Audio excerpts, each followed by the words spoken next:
예, 12장은 예외 처리인데 여러 가지 언어에서 예외 처리 기능에 대한 소개를 할 거고요. 예외 처리, exception handling이라고 하는 것은 뭔가 좀 새로운 특이한 기능처럼 느껴지지요? 하지만 그렇지 않아요. 이게 예외 처리는 함수라고 생각하면 돼요. 무슨 얘기냐면 뭔가를 하다가 내가 파일을 오픈했는데 그 파일이 없었어. 그러면 예외가 발생하는 거죠. 파일이 없으면 오픈할 수가 없잖아. 그러면 이 프로그램이 실행될 수가 없잖아요. 이런 어, 뭔가 예기치 않았던 상황이 발생했을 때 그때 그 핸들링을 어떻게 할 거냐? 자, 파일 오픈 페일러라는 상황이 발생하면 어떤 내가 지정된 내가 뭔가 그 경우에 처리하는 함수를 하나 정의를 해놨어. 그러면 그 함수를 실행하고 돌아오는 거죠. 아시겠죠? 그러면 파일 오픈 페일러든 스택 오버플로우든 또는 언더플로우, 뭐 인덱스가 배열의 인덱스가 out of range 마이너스 1이라든지 맥스를 넘어선다든지 이런 여러 가지 예외들이 있는데 이게 통상적인 예외들이 있고 또 사용자가 정의한 예외가 있을 수도 있어요. 어쨌든 간에 어떤 특정 뭐 언더플로우 또는 오버플로우 또는 파일 오픈 페일러 같은 특정 예외가 발생했을 때 예외 처리 루틴을 실행하고 오는 거다. 여기서는 예외 처리 루틴을 오류 처리 루틴이라고 썼네요. 네. 그래서 그러면 이제 우리가 여기서 알아야 될 것은 어떤 예외들이 가능한가라는 거하고 그리고 그 에, 예외 처리가 어떻게 실행되는가 그런 부분을 알면 되겠네요. 네. 그래서 이제 여튼 어떤 프로세서 즉 실행되고 있는 프로그램이죠. 어떤 프로그램이 실행되고 있어. 그러다가 어떤 예외가 발생했어. 그러면 그 예외에 해당하는 예외 처리 루틴, 즉 함수라고 했었죠. 그 예외에 해당하는 뭐 여튼 이 예외에 있을 때 뭘 할 건지 정해놓은 함수를 실행하고 오는 그런 과정이다.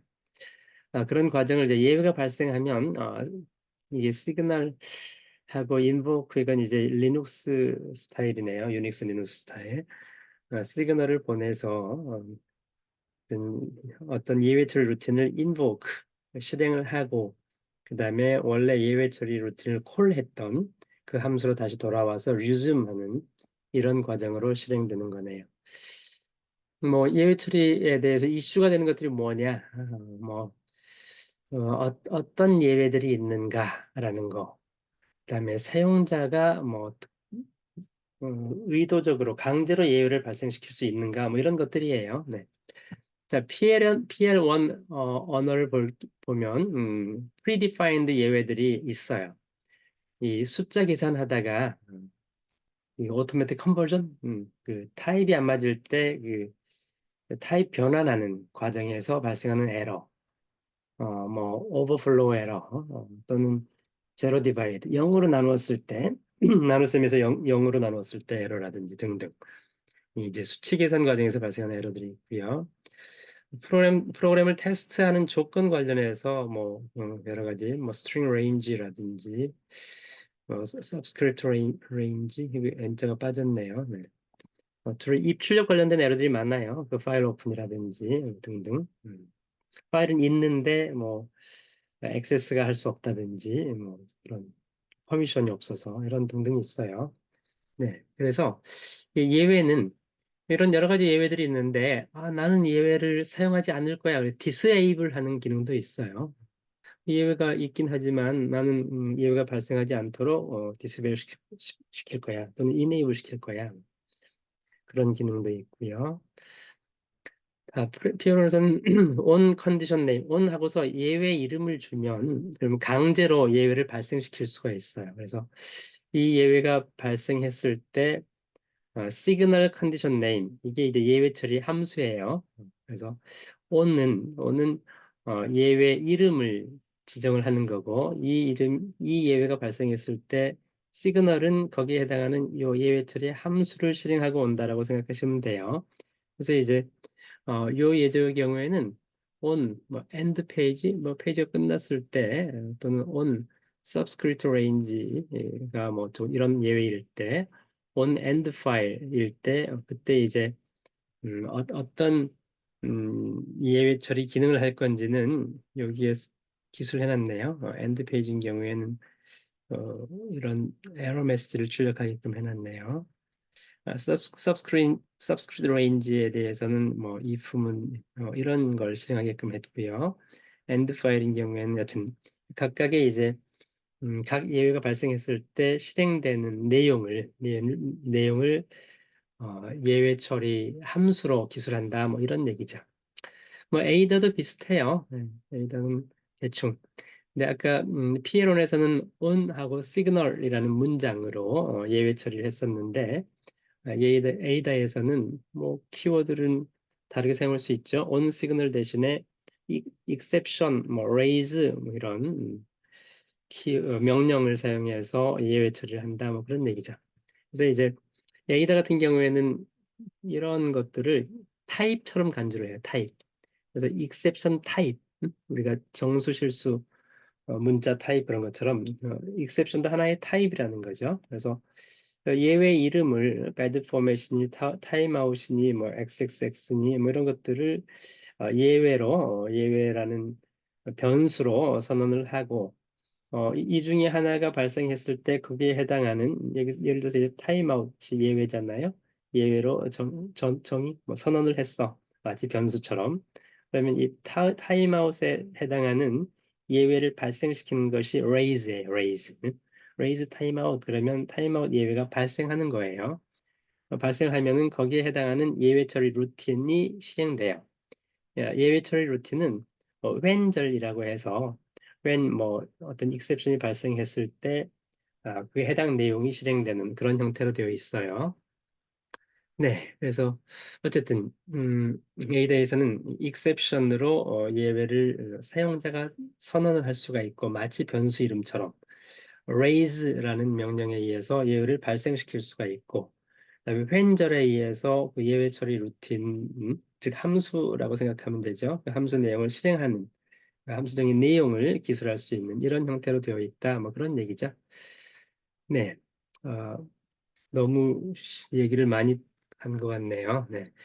C++는 여러분들 잘 아시니까 try, catch 구문에 의해서 예외 처리를 할 수가 있게끔 돼 있어요. 뭐 catch all 기능도 있고요. throw 문에 의해서 예외가 발생하죠. 조금 전에 에이다에서는 raise 문장이었죠. 뭐 raise를 사용하든 뭐 throw를 사용하든 그 언어를 설계한 사람이 뭐 raise라는 용어를 쓸 수도 있고 throw라는 용어를 쓸 수도 있으니까 그런 차이만 있는 거고요. 그래서 어쨌든 C++은 try, catch, throw, 뭐 catch all 이런 문장에 의해서 예외 처리 기능을 한다. 뭐 그런 얘기고요. 자바의 경우는 C++랑 매우 유사한데 차이점이 자바가 이제 객체 지향 언어이기 때문에 예외 클래스가 있어요. 그래서 예외를 이제 두 가지로 나누는데 뭐 전체적으로 throwable이라는 클래스가 있고요. throwable 안에 예외의 종류를 error 클래스가 있고 exception 클래스가 있어요.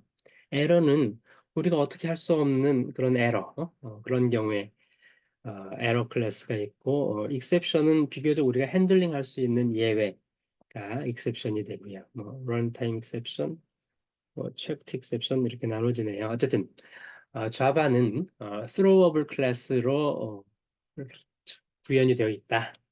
그래서 throwable 클래스 안에 error하고 exception으로 나뉜다. 이런 얘기죠. 네, 자바는 C 패밀리이기 때문에 아까 try, catch, throw 뭐 이렇게 throw에 의해서 예외를 발생시키네요. 예외를 정의하는 것은 이렇게 클래스로 정의를 해야 되는데 클래스 my exception, extends exception이 뭐였어요? 방금 전에 여기죠. throwable 클래스에 error하고 exception 클래스가 있었는데 이 exception 클래스 로부터 내가 my exception을 정의하고 throw에 의해서 예외를 발생시키는 이런 형태로 자바에 예외 처리 기능이 있고 뭐 finally 저는 예외하고 또 밀접한 관련이 있어서 finally는 마지막에 끝나기 직전에 뭔가 실행해야 될 일, 주로 이제 메모리를 반환한다든지 뭔가 이 프로그램 전체가 끝나기 직전에 뭔가 처리하고 끝내줘야 될 그럴 일들을 파이널 레저의 기술하는 그런 걸 잘 알고 계시겠죠? 네, 이렇게 예외 처리에 대해서 간략하게 소개를 했고요.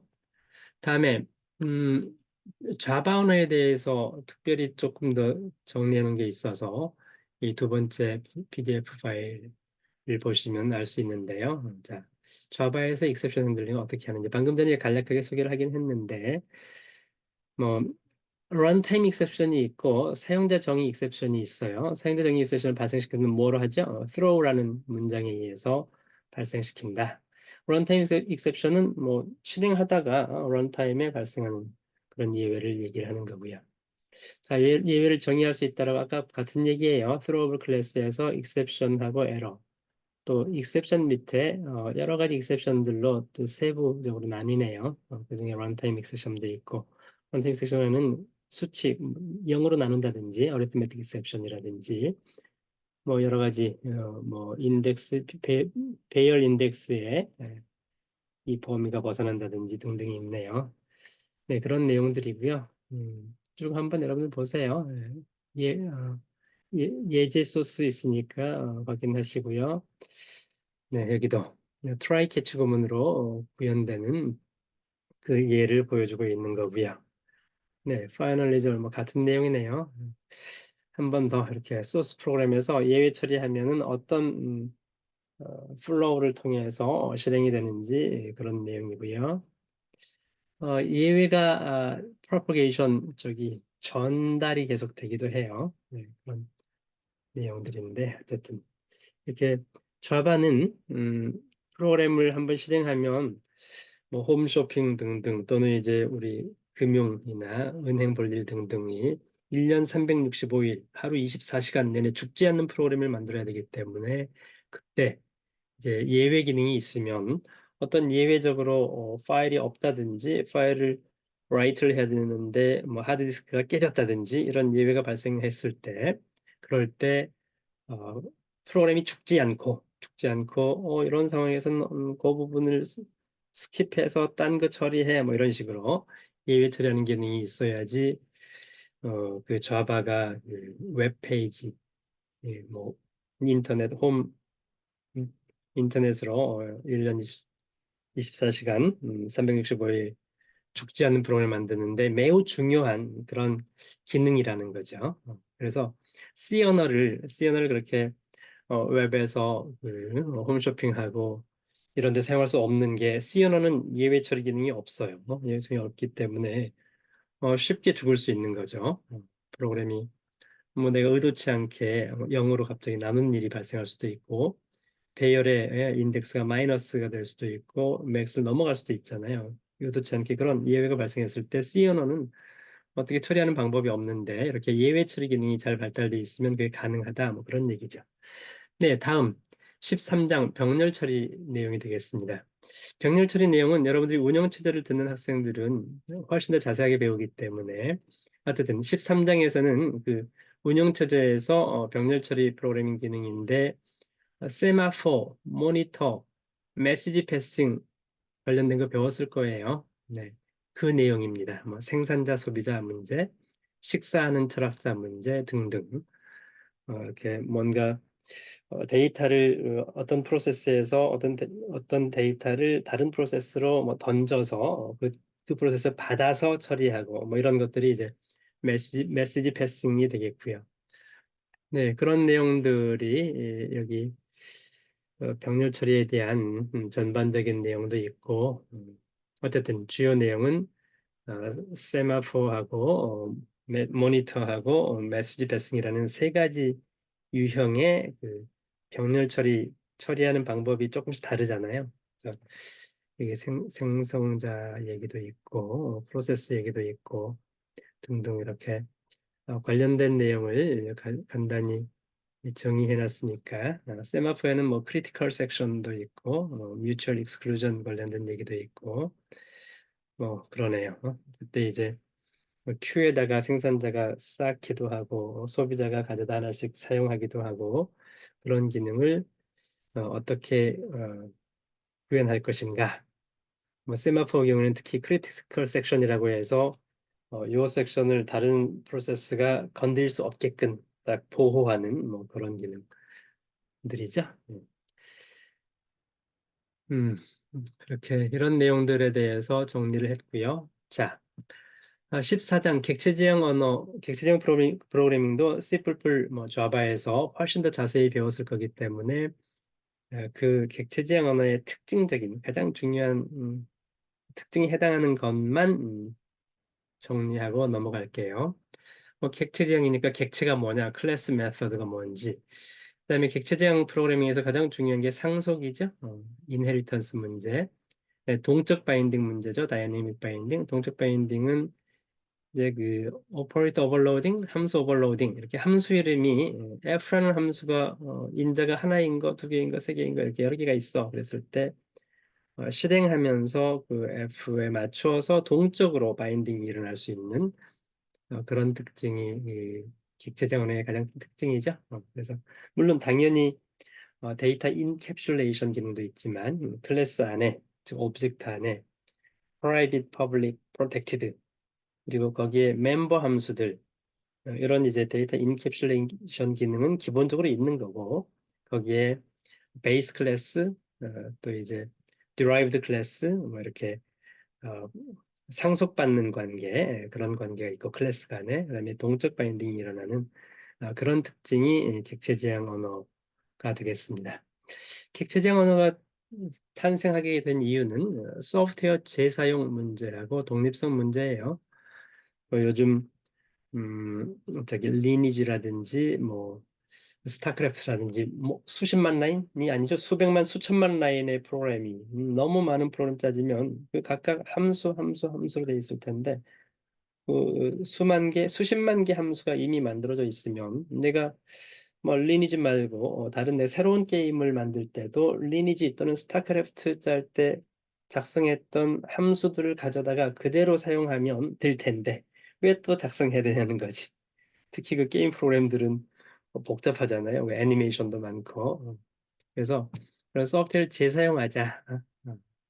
그런 문제. 그건 이제 소프트웨어가 매우 커졌을 때, 매우 큰 소프트웨어를 개발할 때, 그래서 이제 객체지향 디자인 문제하고도 서로 연관되어 있죠.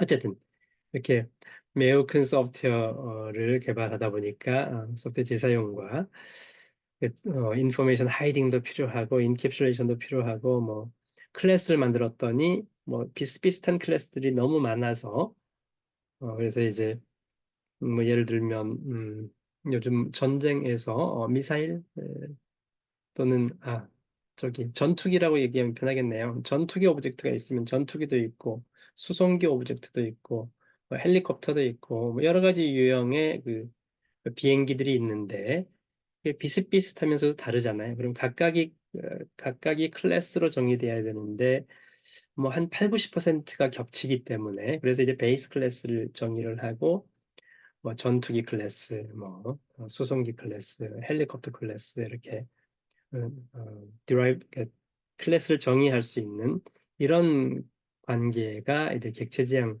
언어에 적합한 그런 게 되겠습니다. 네. 그래서 이제 객체지향 언어가 처음 그 시발점이 된 것도 그 시뮬라 67이라고 하는 그 전투기 시뮬레이션 하는 그런 미사일이나 뭐 어쨌든 뭐 유도탄이라든지 이런 그 전쟁 관련된 전쟁 무기 관련된 이런 데서 데이터 인캡슐레이션 기능이 생겨났고 그 다음에 이제 상속 이네리턴스 기능, 뭐, 다이내믹 바인딩, 동적 바인딩 기능 이런 것들이 이제 하나로 어우러져서 객체 대형 프로그래밍 언어가 탄생을 하게 된 거죠. 네. 예, 그래서 참 폴리모피즘 얘기도 있네요. 폴리모피즘은 그 다이내믹 바인딩하고 밀접한 관련이 있는 거예요. 폴리모피즘이라고 하는 것은 저희 형체를 변한다는 얘기잖아요. F라는 함수가 하나만 있는 게 아니라 두 개, 세 개, 네 개 있을 수 있잖아요. 인자가 하나인 거, 두 개인 거, 뭐 인자의 타입이 정수인 거, 뭐 실수인 거 이런 형태로 해서 이렇게 하나의 함수 또는 오퍼레이터 함수가 여러 가지 모양으로 사용될 수 있기 때문에 폴리모피즘이라고 하죠. 네, 여기까지 이렇게 객체지향 언어에 대한 간단한 특징만 얘기를 했습니다. 자, 다음은 이제 여러분들 그 스칼라 언어에 대한 소개를 하려고 하는데요. 스칼라 언어는, 자, 제가 파일을 이제 PPT 파일을 올려줬어요. 항상 PDF로 올려주는데, 그 이유는 뭐냐면, 여기, 제가 정리해 놓은 강의 자료에 예제 소스들이 있는데, 예제 소스를 직접 그 실습을 해야 되는데, 이 PDF 파일에서 이 컷 앤 페이스트해서 이렇게 했더니, 줄바꿈이 안 되어서 여러분들이 실습하기가 조금 불편했어요. 그래서 안 되겠다. 근데 PPT 파일에서 컷 앤 페이스트해서 이렇게 실습하기는 편하거든요. 여러분들 실습의 편의상 PPT 파일을 업로드 해줬습니다. 자, 먼저 스칼라 언어는 scalalang.org, 여기 아니네, 여기네요. 네. scalalang.org를 방문해 보시면 이 아래 부분처럼 이 사이트가 있는데, 여기 가시면 다 공부할 수 있어요. 스스로 직접 셀프 learn, install, playground가 있죠. 플러스 뭐 find a library 등등 이런 것들이 있고, 우리 처음 배울 때는 요 세 가지 정도만 하면 되는데, learn 부분은 제가 봤더니 직접 혼자서 하려고 하면 뭐 getting started도 있고 tour of scala도 있는데, 네. 어쨌든 그 부분이 있어요. 직접 공부할 수 있는 learn 부분이고요. 자, 다음에 인스톨 부분은 여러분들이 스칼라를 이 웹사이트에서 직접 여기 플레이그라운드에서 실습을 해볼 수도 있는데, 스칼라 컴파일러 다운받아서 직접 커맨드 CMD 창에서 컴파일 할 수 있어야 되잖아요. 자바 하는 것처럼. 그러려면 이제 인스톨 기능이 필요하기 때문에 맥, 리눅스, 윈도우즈에서 이 스칼라 컴파일러를 인스톨하는, 그게 이제 이쪽 인스톨이고요. 그래서 우리는 이제 런하고 플레이그라운드는 뭐냐면 여기 제가 방금 여기 오픈해 놨죠? 이 탭에서 그 내용이에요. 그러면 런 부분에서는 Getting Started Tutorials, 뭐 Tour of Scholar가 주로 여러분들 처음에 많이 볼 거고요. 뭐 온라인 코스는 뭐 이것저것 더 추가로 공부할 사람들 보면 돼요. 책들도 있어요. 네. 일단 제가 여기서 준비해 놓은 것들 간단히 소개할게요. 음, 자, 스칼라의 특징, 뭐 객체지향이다. 객체지향인데 함수형 언어가 섞여 있는 하이브리드 언어예요. 그래서 좌바랑 매우 그 좌바의 슈퍼셋이라고도 해요. 좌바 쓰던 사람들이 스칼라를 사용하면 원래 자바 소스를 그대로 사용해서 추가로 스칼라 기능을 사용할 수 있는, 그러니까 훨씬 좋죠. 근데 그럼 그 자바에 없는 스칼라의 특징적인 기능들이 뭐가 있느냐? 여기 쓰여 있네요. 네. 타입 인퍼런스 기능이 있고요. 컨커런시, 아까 그 병렬 처리, 세마포니, 뭐 모니터니, 이런 메시지 패싱 관련된 그런 컨커런시 앤 디스트리뷰션 기능들이 있고요. 트레이트 기능이 조금 보완되어서 있고요. 뭐 자바보다 조금 더 발전된 기능.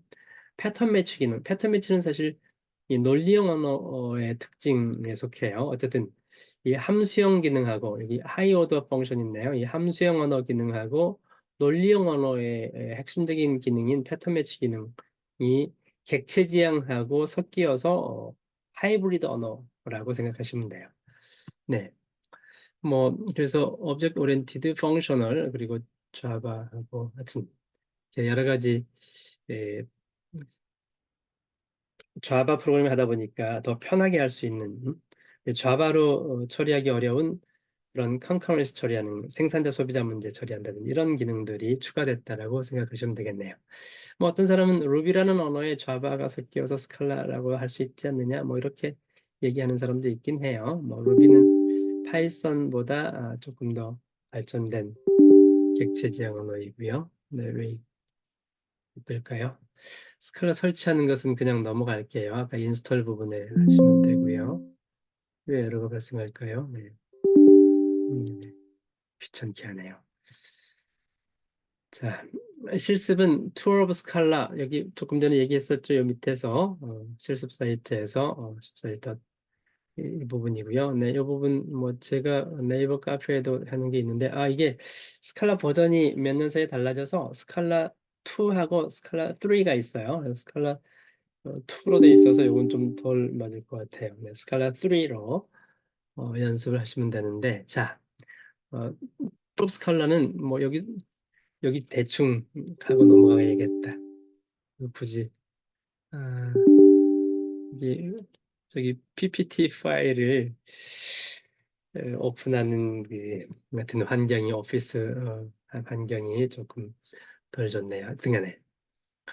자, 스칼라 베이직스 넘어갈게요. 예제. 여러분들 이 투어 오브 스칼라를 중점적으로 보는 거고요. 여기 보시면 돼요. 여기 베이직스 클릭해 볼까요? 네, 이렇게 여기 나오네요. 그다음에 클래스이즈 클래스라는 설명들이랑 예제들이 나와 있어요. 자, higher order function 함수형 언어 기능 있고요. 네, 등등. generic class 이렇게 여러 가지 기능들이 있는데 이걸 순서대로 여러분들 보시면 되는데 이 처음부터 여러분들 쭉 보려면 시간이 많이 걸리니까 실습하기 편하도록 여기 제가 PPT 자료에 자, 이것부터 한번 해볼까요? 자, 플레이그라운드에 가서 이거 제가 한번 테스트하느라고 해놨었네요. 이 부분 컨트롤 C 한 다음에 이 플레이그라운드에 가서 자 컨트롤 V 하고서 run을 하면 자 실행이 됩니다. 여기 프린트만 한번 해본 거네요. 파이썬처럼 아주 배우기 편하게 돼 있네요. 여러분 자바 배우는 거랑 스칼라 배우는 거랑 요즘 완전 달라요. 그 언어도 지난번에 해봤겠지만 그 언어도 여러분들 플레이그라운드에서 쉽게 실습할 수 있게 돼 있잖아요. 그래서 이거 한번 해본 거고요. 자 다음 변수 선언하는 방법이 있는데 vel 이거 지난번에 했는데 vel하고 va 차이점 아시나요? 하여튼 이런 기능들이 있고요. 블락은 중괄호 열고 닫고도 있고요. 네, 제가 여기 함수형 언어의 기능, 이 anonymous function 익명 함수를 정의할 수 있어요. 그 함수형 언어에서 배우게 될 텐데 이름이 없는 함수, 이게 함수의 정의라고 생각하세요. 함수의 정의예요. 함수의 정의. x라는 인자를 하나 받아서 값을 하나 받아서 정수값을 받아서 x 플러스 1을 해주는 함수예요. 근데 함수 이름이 없어요. anonymous function. 자, 이름이 있는 함수에 named function. 자, 함수 이름을 add1이라고 했어요. 그래서 방금 전에 요 이름이 없는 함수를 요 add1이라는 함수 이름으로 마치 변수 선언하는 것처럼. 근데 함수 타입의 변수인 거죠. 함수죠, 함수. 함수 이름에 이렇게 함수 정의를 어사인을 했어요. 마치 i는 100 하는 거 똑같아요. i는 정수 타입의 100이라는 정수를 어사인했어. add1이라는 함수 타입의 변수에 함수 정의 내용을 어사인을 했어. 상당히 발전된 내용이죠. 네. 이렇게 함수를 이름을 named 펑션으로 만들어서 이름을 붙여서 add1 그다음에 인자를 1을 줬어. 그러면 1 더하기 1 해서 2가 되겠죠. 2가 프린트 되겠죠. 이런 내용이에요. 자, 여기 인자가 하나였었는데 인자가 두 개인 거. add라는 함수 이름으로 즉 함수 타입의 변수가 add 이거 요 내용 인자를 xy 두 개를 받아서 x 더하기 y를 하는 덧셈하는 함수네요. 자, 인자를 두 개 하니까 add 1, 2 이렇게 프린트하는 재미있나요? 네, 이렇게 뭐 인자가 없는 함수를 정의할 수도 있겠죠. get the answer라는 함수는 인자가 없고요. 그냥 42를 리턴하는 함수. 이렇게 어, 함수형 언어를 사용할 수 있게끔 스칼라 언어는 발전된 언어이다. 뭐 그런 얘기죠. 왜 이렇게 PPT 파일 오픈하는 데서 에러가 날까요? 이게 지금 파워포인트가 아니고 한컴 오피스라서 그래요. 그건 그렇고 클래스 정의도 저기 자바하고 보다 훨씬 간단한 클래스 정의가 있어요. 매우 심플한 클래스죠. greet라는 클래스인데 거기에 함수 greet라는 함수를 define, def가 이제 함수 정의예요. 그래서 greet라는 함수를 요 greeter 클래스 안에 함수만 하나를 정의해봤어요. unsigned integer로 return하는. 어쨌든 그런 클래스 정의 부분이 있고요. 클래스가 조금 색다른 특이한 클래스가 있어서 케이스 클래스라는 게 있어요. 케이스 클래스. 케이스 클래스는 아주 심플한 클래스예요. 여러분들이 객체 지향으로 자바 스크립트를 사용할 때 클래스를 정의하려면 기본적인 틀이 좀 많아요. 거추장스럽게. 그렇지 않고 나는 아주 간단한 클래스만 정의하려고 할 때, 거추장스러운 그 형식을 갖추었어야 됐는데, 이 스칼라에서는 케이스 클래스라고 해서 간단한, 여기는 이제 포인트 X축, Y축, XY 좌표만 갖는 그런 클래스를 만든 거예요. 포인트라는. 그래서 X값, Y값. 그래서 이제 요 대문자 P 포인트라는 클래스가 있는데 포인트 1, 2라는 여기 오브젝트 포인트 오브젝트 만들었네요. 뭐 another 포인트를 하나 더 만들 수 있고 이렇게 이런 케이스 클래스라는 기능이 있어요. 그래서 더 편한 그런 매우 심플한 클래스를 정의할 수 있는 기능이 있고요. 메인 메서드는 오브젝트 메인 이 부분은 네 넘어갈게요. 음, 타입이 스칼라 타입, 뭐 정수, 실수, 문자 등등 이런 스칼라 타입들이 있고요. 타입 인퍼런스 기능들이 있는데 이것도 여러분들 그냥 넘어가고 자, 우리 뒷부분에 예제 코드 실행하는 걸로 넘어갑시다. 예제 코드가 어디 있을까요? 조금 더 뒤에 뭐 자바랑 스칼라랑 비교하는 것들이 있네요. 음, 여기 클래스 이걸 제가 실습을 체크를 테스트를 안 해봤는데 잘 될까 모르겠네. 자 이렇게 해서 실행을 해보면 네, 뭐 실행이 잘 되네요. 이 내용으로.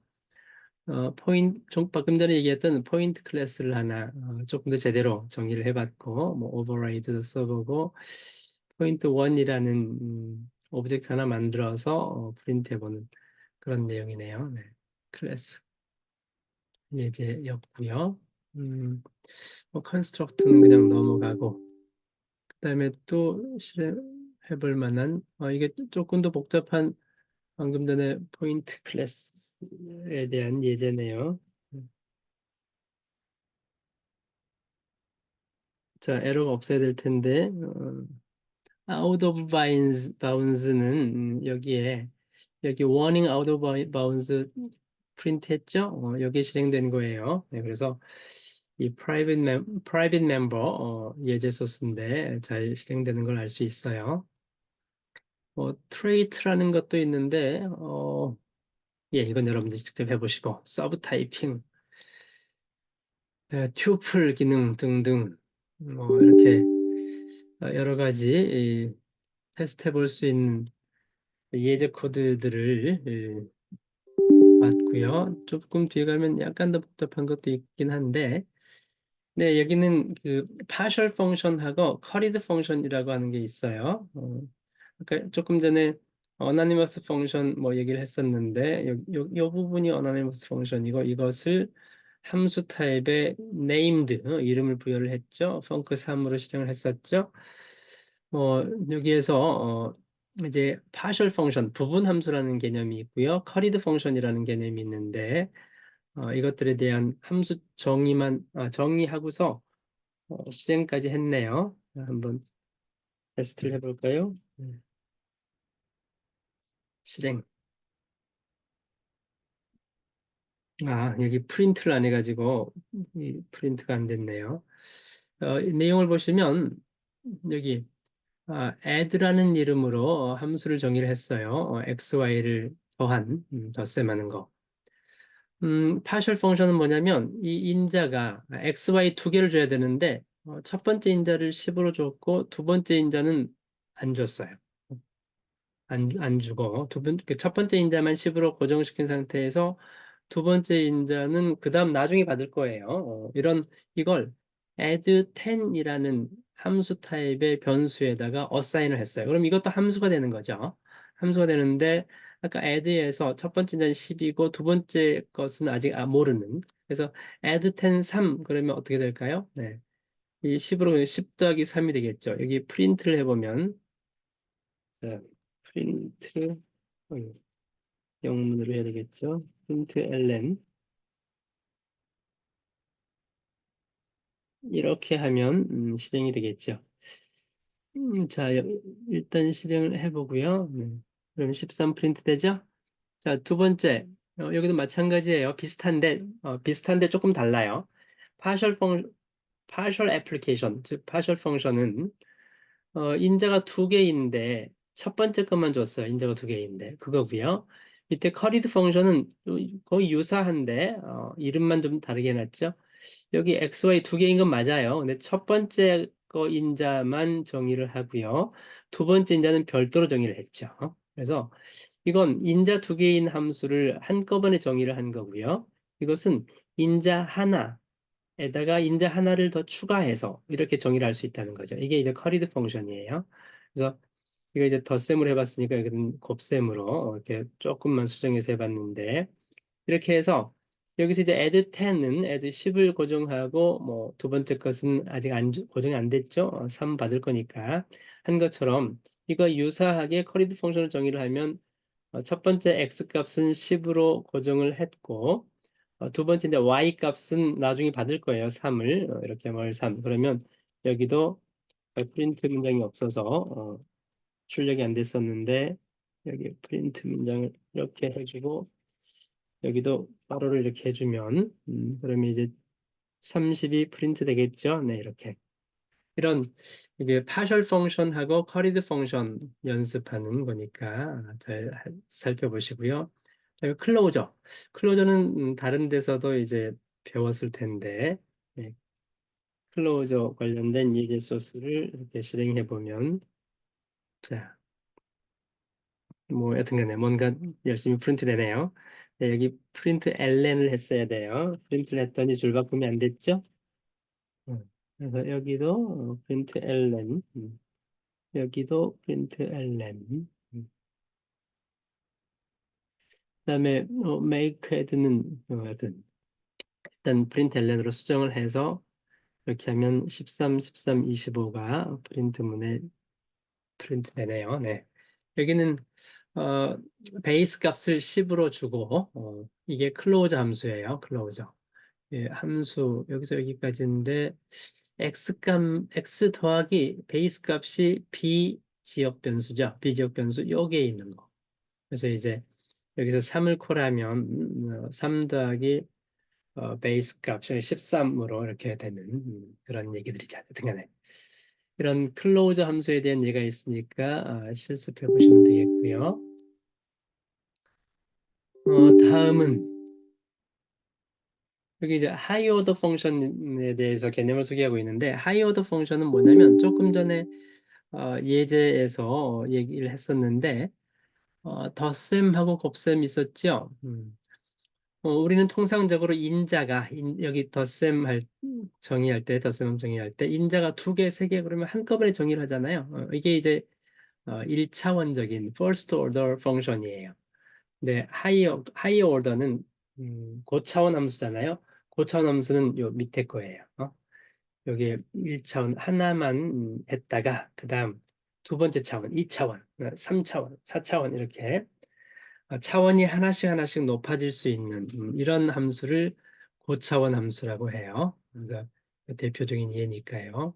이렇게 고차원 함수를 예전 여러분들 C 언어나 뭐 C++, 자바 이런 데서는 그런 개념이 없어요. 근데 최신 언어, 고라든지 스칼라처럼 최신 언어들은 이런 고차원 함수 기능이 포함되어 있고요. 이게 바로 함수형 프로그래밍 언어의 가장 대표적인 특징인데 이렇게 스칼라, 자바 객체 지향 언어하고 함수형 기능, 고차원 함수 기능하고 섞여 있는 하이브리드 언어 개념이라는 거죠. 아시겠죠? 네. 이렇게 뭐 뒤에도 몇 가지 더 예제들이 있어요. 네, 패턴 매치 기능도 있네요. 네, 패턴 매치는 이제 논리형 언어 기능인데 패턴 매치가 매우 다양한 형태로 발전된 generalize, 일반화된 그런 형태예요. 그래서 뭐 X라는 놈이 any 타입이 들어와서, 그게 타입이 특정하지 않고 아무 타입이나 들어와서 그것이 케이스 S에 매치가 되면, 즉 스트링에 매치가 되면 이걸 실행을 하고, map이라는 타입에 매치가 되면 이걸 실행을 하고, 배열 타입으로 매치가 되면 이런 실행하고, 뭐 리스트 같은 이렇게 여러 가지, 즉 패턴 매치 기능이, 즉 C 언어의 그 스위치 케이스, 이 기능을 훨씬 일반화시킨 개념이라고 생각하시면 돼요. 그게 이제 패턴 매치 기능이고요. 네, 이것도 한번 실행을 해볼까요? Ctrl C, Ctrl V 해서, 뭐 어쨌든 이 중에 하나 실행이 되네요. array, 여기 println array가 실행이 됐네요. 이건 이제 이 내용을 잘 살펴보시면 array가 출력되는 걸 알 수 있을 거예요. 이렇게 패턴 매치 기능이 있고요. 뭐 regular expression 잘 아니까 파이썬에서 이런 기능들도 테스트를 해보시면 되겠네요. 자, 잘 실행이 되는지 한번 확인을 해볼게요. 네, 뭔가 뭐 실행이 잘 되네요.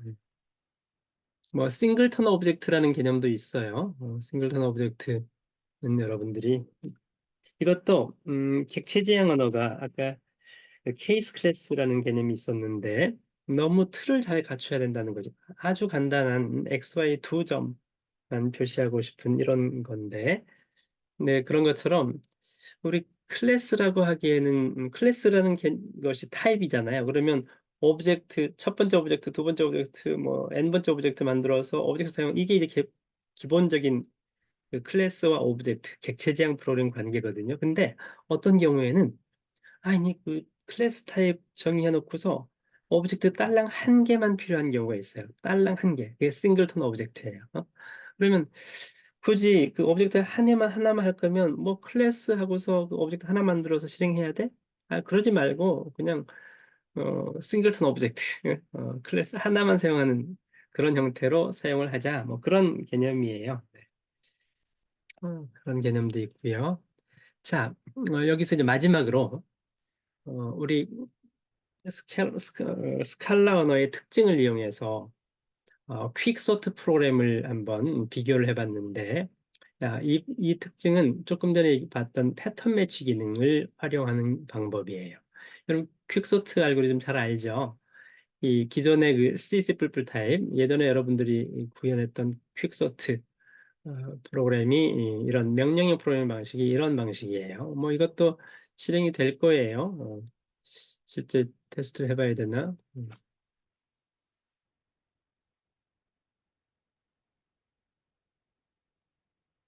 뭐 프린트 문장이 없을까요? 프린트된 여기 뭔가 에러가 있다 하여튼 간에 근데 이런 퀵소트 프로그램을 명령형 방식이 아니라 새로운 방식으로 이렇게 퀵소트를 패턴 매칭을 이용해서 어, 구현하는 매우 새로운 방식이니까 여러분들 한번 잘 살펴보세요. 네. 여기까지 우리 스칼라 언어에 대해서 가장 간단하게 간략하게 최소한으로만 설명을 했네요.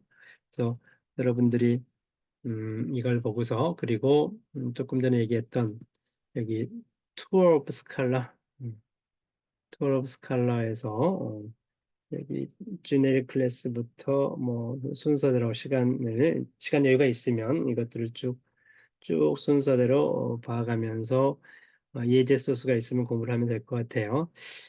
그리고 아까 잠깐 얘기했었는데 스칼라 2하고 스칼라 3가 좀 달라졌어요. 한 4, 5년 전에. 초기의 스칼라 버전 2는 중괄호 열고 닫고가 많았었는데 굳이 너무 중괄호 열고 닫고가 많은 것 같다. 좀 편하게 쓰자. 고 언어에서도 좀 편하게 쓰는 그런 스타일이 있었죠. 스칼라 3에서는 중괄호 열고 닫고가 무려 두 개나 없어졌네요. 네. 요즘 이제 스칼라 3 형태로 해서 사용하고 있으니까 여기 투어 오브 스칼라 그래서 이 내용들을 보고서 공부를 하시면 되겠습니다. 음, 여기까지 녹화를 마치려고 합니다.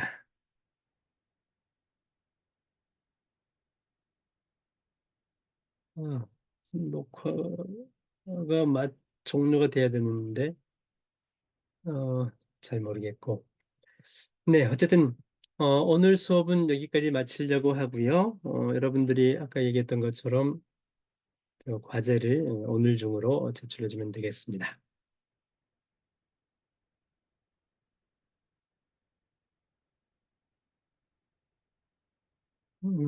오늘 수업을 여기서 마쳐도 되겠지요?